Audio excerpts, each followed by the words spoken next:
जलाओ दिए पर मगर रहे ध्यान इतना धरा पर अंधेरा जरा रह न पाए। नमस्कार मित्रों, आज हम आपको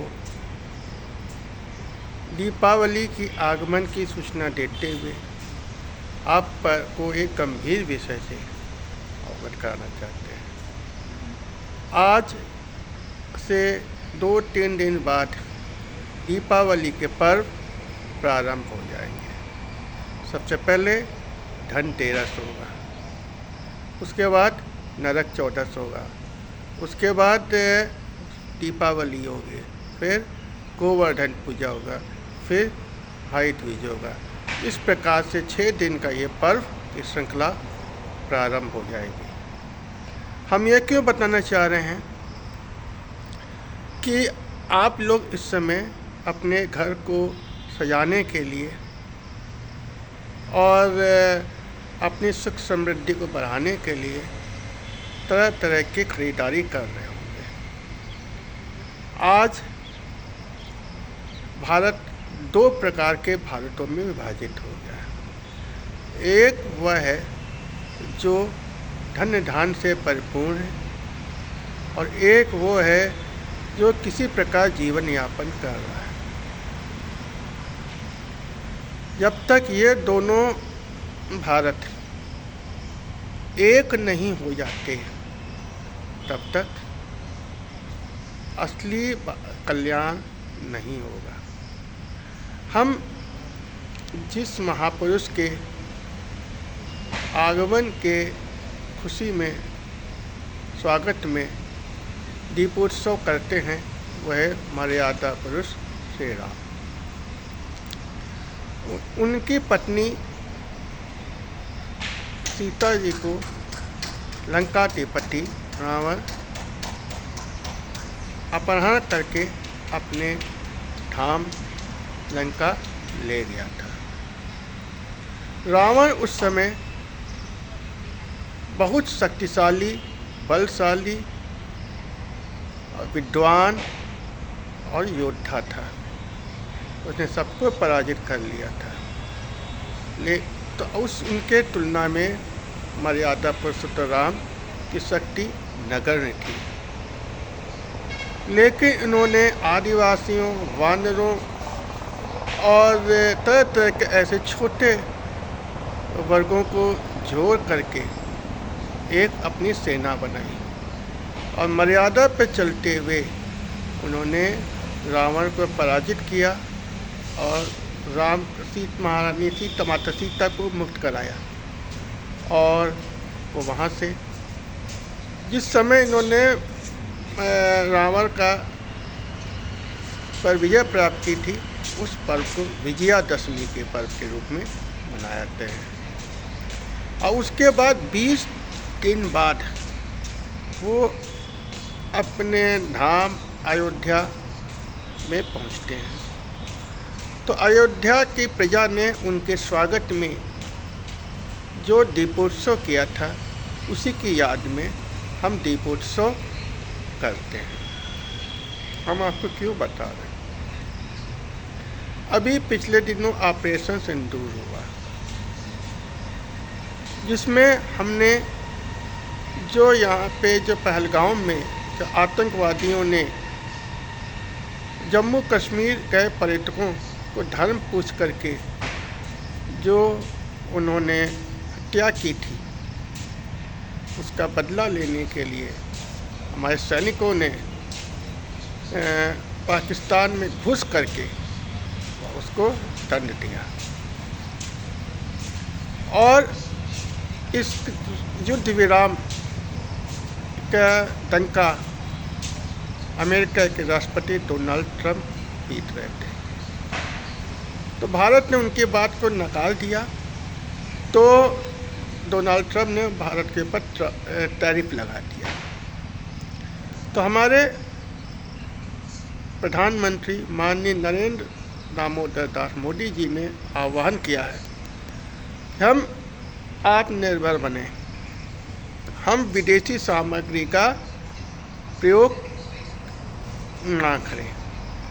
और हमारे जो छोटे भाई बहन हैं, अर्थात जो अगर आप देखेंगे, एक तरफ तो मॉल, बड़े बड़े बाजार में विदेशी उत्पाद भरे पड़े हैं, और दूसरी तरफ सड़क के किनारे, जब आप कार से जाएंगे तो सड़क के किनारे बहुत से हमारे छोटे भाई बहन जो हैं वो अपने जीविकोपार्जन के लिए अपने सामर्थ्य अनुसार वो अपना जो भी सामान बेच रहे होंगे। और जो हमारे किसान हैं, जो हमें व्यापारी हैं, अपने खून पसीने से जो सामान बना रहे हैं उनको बेचने के लिए आपकी तरफ टकटकी लगाए बैठे हैं। आप मॉल में जाते हैं सामान खरीदने और वहाँ सामान खरीदते हैं, तो अगर विदेशी कंपनी का सामान खरीदते हैं तो उसका लाभ कहाँ जाएगा? दूसरे देशों में जाएगा, हमारे किसी भारतीय का भला नहीं होगा। और आप जो सड़क के किनारे, चौराहों पे, और जब भी दीपावली में जो अस्थाई मार्केट लगेगी वहाँ पे किसी छोटे भाई बहन से दिया, रुई, तिल बतासा, गणेश लक्ष्मी, अर्थात जो भी छोटी छोटी दैनिक आवश्यकता की चीज़ें आप खरीदते हैं, उसे दो फायदे होते हैं। एक तो आपको शुद्ध सामान मिलेगा, और दूसरी चीज़ आपके किसी छोटे भाई बहन को रोजगार मिलेगा। और सबके सामूहिक प्रयास से भारत आत्मनिर्भर होगा।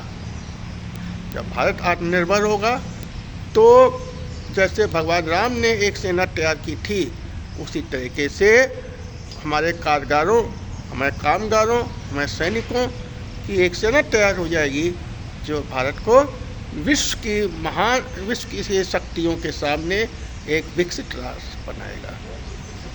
और हमारा जिस प्रकार से अभी संयुक्त राष्ट्र संघ में 192 देशों में 140 देशों ने भारत का समर्थन किया था, लेकिन एक महाशक्ति के वीटो कारण से वो सपना रह गया। तो ये भी पहली बार हुआ था। अगर हम ये काम एकता से करेंगे तो वो दिन दूर नहीं, भारत भी संयुक्त राष्ट्र सुरक्षा परिषद का स्थायी सदस्य हो जाएगा। और अतः शुरुआत हमें ही करनी होगी। हमें विदेशी सामान का बहिष्कार करना होगा।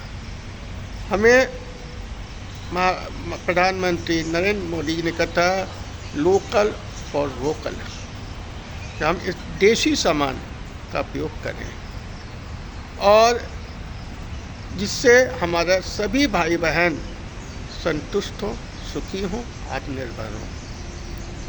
और एक चीज़ है, आप अपनी आमदनी से ज़्यादा दिखावा ना करें।